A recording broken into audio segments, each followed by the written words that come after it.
now for something completely different. Usually we bring you camping and off-road adventures, but this is gonna be a slight change from our normal programming.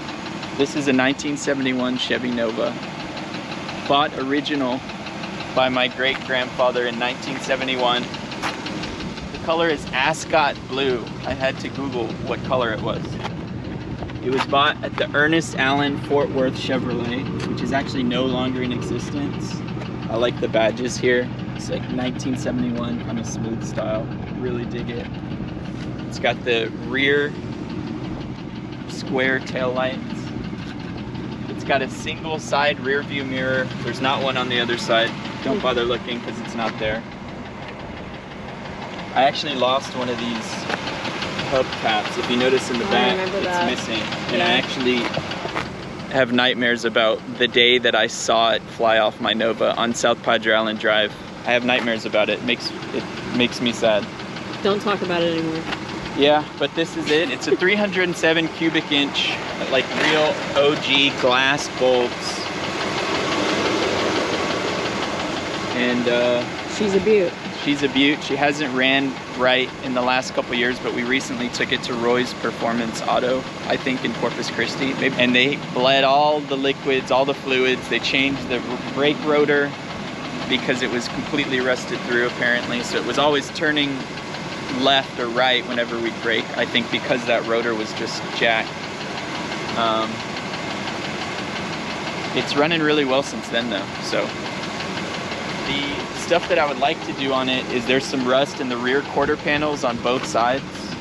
You notice right here, there's a little bit of rust bubbling. Probably would do a new paint job. Even though we just washed it, it looks really nice right now, but there's a lot of little scratches and imperfections. Yeah. I'd like to replace the gaskets and the window seals too because they leak. They're old. I mean, a lot of them are 50 years old as the car is, so they need to be replaced. This was like a jerry-rig job. Yeah. I don't really love it, but I'll replace it at some point. It's basically all original interior. These are basically the bench seats that this color would have come in. Back seat as well. This is not original, however, and I think was replaced in the 80s or 90s because the Texas heat just completely warped the original. But I have seen these online, these dashboard replacements, so I would like to order one of those as well. We have these vent windows too.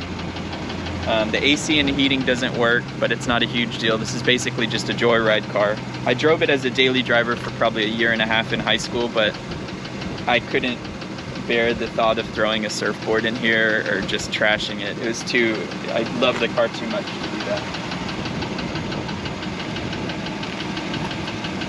She's a beaut.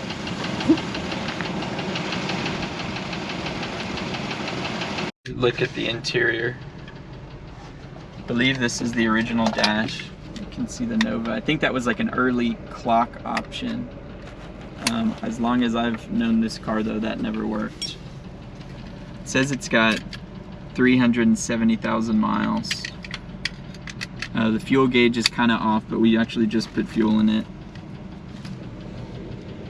The lights, windshield wiper still actually works. I'm kind of amazed that they still work, but there you go, they work.